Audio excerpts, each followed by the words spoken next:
Welcome to Bible Tea, where all the tea I give is straight from the Bible. Think first. We make so many decisions daily, and some decisions are small, like what should I wear, what should I eat, does this shoe go with this shirt? But then we also have big decisions, like should I work at this job, should I pursue this relationship, should I respond to them, should I say that? But either way, it is important that before we make any type of decision, we inquire of God first, or in other terms, we think first and do not make decisions in a hurry. This is a principle that's shown in the Bible. Proverbs 14 verse 15. The simple believe anything, but the prudent give thought to their steps. This is saying that when you lack wisdom, you just jump at anything. But when you have wisdom, you think before you act. Proverbs chapter 19 verse 2.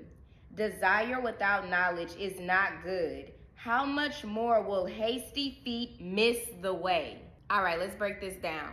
Haste means you're moving in a hurry. What the Bible is telling us is when you move in a hurry, you miss some things in our lives. If we're just making decisions in a hurry, if we just do what we want to do without thinking about our actions, without inquiring of God to see if this is actually what He wants us to do, we could be missing what God is trying to show us along the way. We could be missing what God is trying to give us and provide for us because we keep following our own will instead of trusting in His. We've talked about how God gave Abram his word and telling him that he was going to give him a son, but God's will took a little longer, so Sarah, in her haste, decided, hey, I want a baby now. You should just sleep with my servant. Then we see the outcome of this. Here's just a piece of it in Genesis chapter 16, verses 4 through 5. He slept with Hagar and she conceived. When she knew she was pregnant, she began to despise her mistress.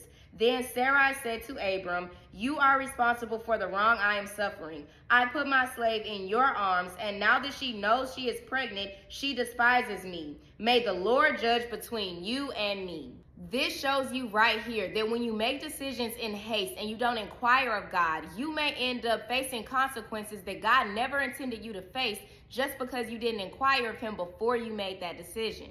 And just a quick tidbit, the devil would love for you to make hasty decisions because when we do this, we are acting out of a lack of wisdom, and lack of wisdom leads to death, which is ultimately where He would love for you to spend eternity with Him. But look, if you've made hasty decisions, and I'm sure a lot of us have, repent and ask for forgiveness. Jesus is gracious, and God literally gives us a remedy in His word for how we can overcome this. Proverbs chapter 3 verses 5 through 6 says, trust in the Lord with all your heart and lean not on your own understanding. In all your ways submit to Him, and He will make your paths straight. So don't move quickly without thinking. Inquire of God first and trust His guidance and His timing.